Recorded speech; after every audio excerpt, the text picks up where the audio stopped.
Terima kasih Anda masih bersama kami di Sindo Prime dan kita masih berbincang-bincang dengan Ketua PBNU Bidang Media, IT dan Advokasi, Syafiq Ali, dan kemudian aktivis pro perdamaian Monique Rikers dan juga aktivis NU Islah Bahrawi. Saya ke Pak Syafiq. Pak Syafiq, itu kalau Anda lihat, kita tahu juga bahwa Pak JK itu juga pergi ketemu dengan Hamas, ya, ketemu dengan Haniyeh. Nah, mana menurut Anda yang kemudian, apakah memang pertemuan ini juga akan menolong ke sana begitu? Artinya ke arah bahwa perdamaian, kalau dibandingkan dengan apa yang dilakukan oleh kelima tokoh NU. Boleh di-unmute, Pak Syafiq? Pak Syafiq? Masih di mute itu ya, boleh di unmute ya? Ya, pada dasarnya upaya-upaya yang dilakukan oleh tokoh-tokoh yang memang punya leverage yang politik yang memadai tentu akan bisa memberi sumbangan pada upaya terciptanya perdamaian seperti yang dilakukan oleh Pak JK. Kami selalu itu Gus Yahya di PBNU juga menerima kunjungan Dubes Palestina untuk membicarakan juga hal-hal yang apa yang bisa dilakukan untuk mengakhiri perang dan konflik kekerasan ini karena korbannya sudah terlalu banyak gitu loh. Tapi seberapa besar peran Pak JK saat ini kalau memang Anda bisa lihat? Saya tidak tahu persis, tapi bahwa Pak JK orang yang menjabat wakil presiden, pernah menjabat wakil presiden, dan dia juga networknya di dunia Islam juga lumayan luas, sehingga saya kira beliau beliau juga ketua Palang Merah Indonesia, ya, ketua Palang Merah Indonesia dan juga Dewan Masjid kalau tidak salah, sehingga dengan posisi itu Pak JK saya kira punya leverage yang cukup untuk bisa berbicara kepada sejumlah pihak yang dianggap bisa membantu upaya perdamaian ini. Baik, kalau ke Bung Islah ya, bagaimana Bung Islah Anda melihat apakah justru peran Pak JK nanti akan bisa lebih efektif untuk menolong membantu adanya perdamaian? Kalau kita lihat memang dari pernyataan bahkan diinformasikan itu meminta untuk Fatah, ya kan, untuk bersatu dengan Hamas begitu, tapi bukan berarti kemudian perangnya berhenti dengan Israel. Ya, saya kira begini ya, kedatangan Pak Yusuf Kalla ketemu dengan Hamas, dengan Ismail Haniyeh itu, saya kira sepanjang dia bisa menyuarakan kedamaian, upaya-upaya untuk menghentikan perang dan sebagainya, saya kira positif-positif saja. Tapi saya terus terang, saya ingin menanggapi tadi Mbak Monique ya, bahwa sangat tidak fair kalau hanya aksi terorisme itu hanya dilekatkan kepada Hamas gitu ya. Sementara ketika Israel melakukan pembantaian di berbagai tempat di wilayah Palestina, termasuk di kamp pengungsian Khan Yunis misalnya, dibilang bahwa ini adalah dalam konteks perang gitu. Bagaimanapun menurut saya tidak fair juga kalau kita melekatkan terorisme itu terhadap bangsa tertentu atau apalagi agama tertentu. Bahwa terrorism has no religion, itu jelas. Bahwa kalau kemudian Israel memiliki metode lex talionis gitu ya, mata dibayar mata, itu memang sudah terjadi berkali-kali. Dan ini adalah aksi-aksi pencideraan humanisme yang sangat fatal menurut saya. Apapun yang dilakukan Hamas, apapun yang dilakukan Israel, upaya-upaya menciderai kemanusiaan ini kan secara universal memang tidak boleh terjadi. Nah, artinya dukung-mendukung dalam konteks ini tidak ada yang harus mempertemukan kita terhadap head to head bahwa ini adalah pro Israel atau ini adalah pro Palestina. Yang jelas kita harus berada di tengah bahwa kita harus melawan aksi-aksi dehumanisme siapapun pelakunya, apapun agamanya, apapun bangsanya. Nah, ini yang harus kita pertegas. Dan konyolnya lagi ketika saya baca ya bahwa ternyata kedatangan 5 tokoh muda NU ini katanya supaya mendapatkan informasi yang berimbang, supaya media-media di Indonesia ini kan tidak berimbang katanya, sehingga dia datang ke Israel untuk membaca media-media yang versinya mereka gitu. Come on. Ini membuat saya konyol. Emang Haaretz nggak bisa dibuka di sini gitu. Baik, apa salahnya dari yang itu, Bung Islah? Ya, artinya media-media Israel juga saya banyak kok saya baca. Haaretz juga sering saya baca versinya mereka. Dari situ kita bisa membuat perimbangan bahwa aksi-aksi humanisme itu kita tidak melihat keberpihakan. Apapun bentuknya, apapun bentuk pencideraan humanisme itu, kemanusiaan itu, tidak bisa dibenarkan dilakukan oleh siapapun sekali lagi. Nah, ini artinya ya buat saya pribadi ya, kedatangan mereka ini sudahlah, hal-hal yang tidak populer ini tidak perlu argumentasi yang seolah-olah ini retorika untuk membela diri.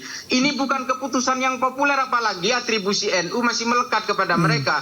Saya terus terang saya tidak setuju sama sekali. Kalaupun misalnya ada pertemuan-pertemuan di belakang pintu, pertemuan-pertemuan setengah kamar dengan mereka, ya silahkan aja, tidak perlu dipamer-pamerkan di medsos, jalan-jalan gratis aja kok dipamerkan gitu loh.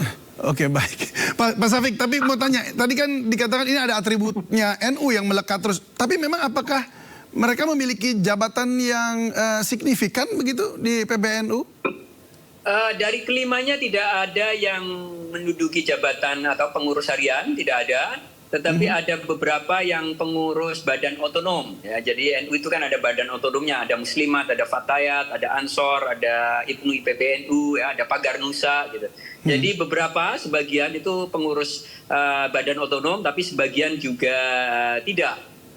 Sebagian ada yang dosen juga. Jadi memang kelimanya jelas dibilang bahwa mereka adalah kader-kader NU, tetapi mereka sebagian bukan pengurus dan juga ada yang di pengurus harian. Jadi memang tidak berdinamika. Oh, baik, tampaknya agak sedikit terganggu. Ya, baik. Baik, terima kasih. Saya mau ke Bu Monik untuk mendengar bagaimana tanggapan Bu Monik mengenai apa yang tadi Bung Islah sampaikan begitu. Iya. Ada sanggahan Bu Monik? Iya, saya mau menegaskan bahwa kita harus tegas pada definisi terorisme. Kita tidak boleh menuduh atas dasar agama. Saya setuju. Tetapi yang dilakukan Hamas pada 7 Oktober 2023 adalah bentuk terorisme. Suka tidak suka, kita harus satu pikiran dulu tentang definisi terorisme. Apa yang terjadi pada 7 Oktober itulah yang menyebabkan Israel masuk ke Gaza.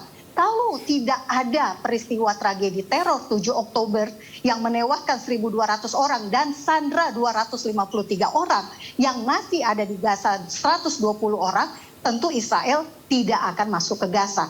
Hari ini juga jika Hamas membebaskan, maka Israel akan keluar dari Gaza.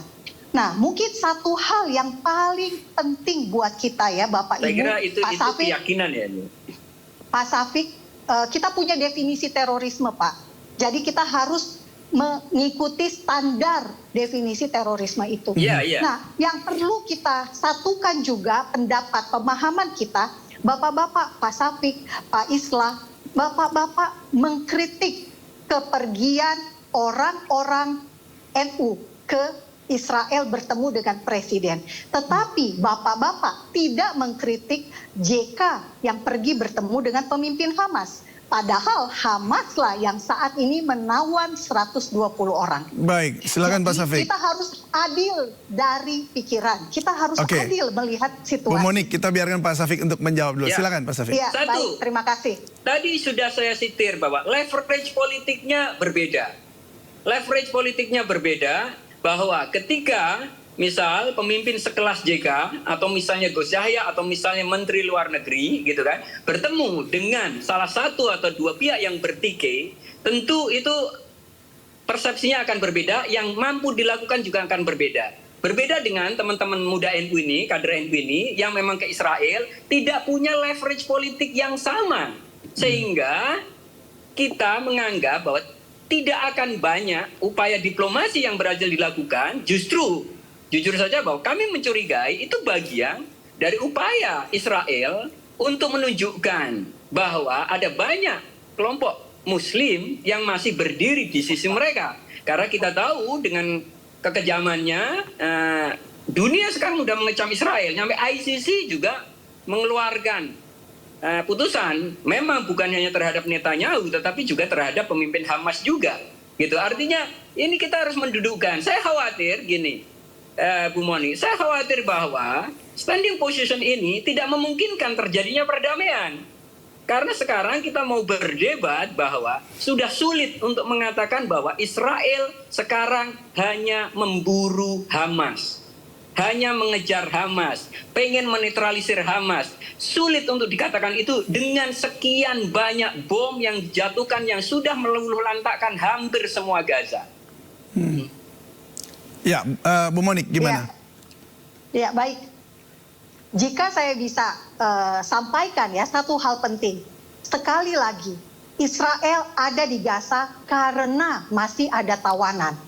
Jika Hamas membebaskan para tawanan 120 orang itu, hari ini juga bisa dipastikan Israel, pasukan pertahanan Israel IDF akan saya kira mundur dari kepastian Gaza. yang Ibu yakini saya kira agak sulit dipegang, gitu loh. Maaf, boleh saya telat? Karena inilah kesepakatan deal yang diinisiasi oleh Qatar, oleh Mesir, dan juga oleh Amerika. Tujuannya apa? Membebaskan Sandra. Itu aja. Jadi kayak lingkaran setan. Mau yang mana duluan? Hamas maunya berhenti perang. Lah, Israel menanyakan bagaimana caranya berhenti perang kalau tawanan 120 orang masih ada di Gaza. Karena nanti gini Bu, jadi ini penting karena saya tekankan, ini posisi kita saya masih percaya Bu Monik berdiri di atas posisi setuju perdamaian ya, dua negara berdaulat. Tentu saja saya setuju kalau kita perdamaian. jauhkan, kalau argumen tadi kita bawa nanti bisa dibilang bahwa Gaza itu udah kayak penjara besar. Mereka tidak merdeka, keluar masuk, mereka ini jadi penjajahannya tidak berhenti. Jadi kalau Bu Monik berhenti di kasus 7 Oktober, kemudian ditarik lagi ke belakang, nah itu juga nggak akan kelar-kelar. Nah, jadi saya kira bahwa standing posisinya nggak bisa di situ. Bahwa saya kira jelas bahwa banyak dunia Islam, tokoh-tokoh Islam juga mengecam apa yang terjadi 7 Oktober karena korbannya warga sipil, tetapi juga bahwa apa yang sudah dilakukan Israel yang jelas-jelas menurut publik internasional itu begitu melampaui batas. Boleh saya tambahkan hal terakhir? Israel sudah keluar dari Gaza tahun 2005, 17 Agustus 2005. Jadi Israel sudah tidak berkuasa atas Gaza. Tetapi praktis wilayah kalau kita melihat ya batas laut dan segala macam, warga Gaza tidak punya kemerdekaan sebagaimana negara merdeka. Oke, baik. Kalau kita tanya misalnya dunia Islam nih, kita berdebat, apakah memungkinkan dunia Islam membangun bandara internasional di Gaza misalnya begitu? Apakah Israel bersedia? Saya tidak yakin Israel. Baik, tampaknya juga terganggu lagi. Saya ke Pak Syafiq. Ini dunia harus dibuka sehingga jembatan itu terbangun. Banyak sekali yang harus dilakukan dan harus sama-sama mendesak. Artinya misal begini, kalau pihak-pihak yang punya hubungan dengan otoritas Palestina atau otoritas Hamas itu juga mendesak mereka, sama kayak Bu Monik yang mungkin merasa punya relasi dengan pemerintah Israel, harus mendesak juga pemerintah Israel. Baik, Pak Syafiq, Bu Monik, tampaknya saya harus potong dulu sejenak ini. NU selalu menjaga posisi berhubungan dengan otoritas resmi Palestina yang saat ini memang belum bersatu dengan Hamas. Pak Syafiq, saya mau ke Bung Islah ya. Tadi kita sudah dengarkan apa yang disampaikan oleh Pak Syafiq dan juga Bu Monik ya. Tetapi mungkin Bung Islah, kita ingin ada seperti apa namanya ya, sebuah kesimpulan dari perbincangan malam hari ini. Apakah memang perdebatan tadi, jika saja memang kemudian para tahanan itu kemudian dibebaskan, apa memang akan selesai, akan berhenti? Atau Anda punya pemikiran lain? Saya kira kalau kita melihat Israel ya, Israel itu begini loh, metodenya sama seperti kurang lebih seperti ini. Sama seperti cara berpikirnya terorisme. Makanya saya ke Mbak Monik tadi, kami punya definisi sendiri soal terorisme. Terorisme ini bagi Israel itu adalah milik orang lain. Dan kebenaran itu hanya milik dia ketika dia melakukan pembantaian kepada masyarakat sipil lain, itu dianggap bahwa ini adalah situasi perang gitu. Ini kan yang dimiliki Israel selama berpuluh-puluh tahun ya memang seperti itu. Nah, artinya apa? Kebenaran-kebenaran, klaim-klaim kebenaran itu selalu berada di pihak Israel menurut Israel. Nah, definisi terorisme itu oke, sepakat kita misalnya aksi dari Hamas ini ketika melakukan pembantaian rakyat sipil ke Israel itu adalah aksi teror. Tapi apakah kemudian kita harus membenarkan aksi pengeboman dan pembunuhan secara brutal terhadap rakyat Palestina itu itu kemudian kita anggap benar. Ya enggak juga, ini adalah bagian dari aksi terorisme. Jadi benar kata Igor Primorat itu, war on terrorism is another terrorism. Nah, dalam posisi seperti ini tidak boleh ada pembenaran-pembenaran apapun terhadap aksi pembantaian terhadap kemanusiaan. Nah, kalau kemudian Hamas ini dianggap teror misalnya oleh Israel, bukan berarti dia dengan secara membabi buta harus membasmi seluruh orang Palestina. Ini bukan war on terrorism, tapi memang ini adalah aksi-aksi dehumanism. Dan ini sudah seringkali dilakukan oleh Israel. Kalau Mbak Munik bilang kalau Sandra itu dibebaskan misalnya, dan menjamin tentara Israel akan pergi, ini sama saya tidak percayanya dengan cita-cita yang diusung oleh 5 teman kami yang ke sana seolah-olah bisa memadamkan api pertempuran. Ini kita tidak, jujur saja ya, saya meragukan ini. Baik. Karena kita tidak berada di epicentrum konflik ini. Kita kan hanya mengamati dari luar. Kalau kita mengatakan, oke, ini 5 tokoh NU ini datang ke sana, mudah-mudahan bisa meredakan suasana. Ah, sudahlah, paus sekelas paus saja sama mereka itu di-ignore gitu. Baik. Itu tidak dianggap oleh Israel. Oke. Nah, Baik, Pak Islah, oke. boleh saya tambah? Baik, Bung Islah, Bu Monik, mohon maaf ini. Tampaknya memang kita pengen berbincang terus ya dengan Pak Syafiq juga. Tapi waktu pula yang harus menghentikan perbincangan ini. Boleh satu kalimat terakhir? Boleh, silakan. Tapi boleh disingkat saja, Bu. 30 detik silakan. Iya. Saya ingin bertanya kepada bapak-bapak mungkin yang ada di pernyataan saja, studio. Ya, saya Bu Monik ingin ya. menanyakan secara retorik dan kepada seluruh penonton yang menyaksikan acara ini. Jika keluarga Anda diculik, ditawan oleh teroris, apa yang Anda lakukan? Saya boleh tanya. Oke, silakan bagaimana dijawab. kalau anak Anda dibantai oleh Israel di kamp pengungsian. Bagaimana perasaan Anda? Keluarga Baik. Anda dibantai. Anda kehilangan suami, kehilangan anak karena aksi pengeboman yang membabi buta. Saya tanya kepada Anda. Baik, saya kira kita akhiri di pertanyaan itu.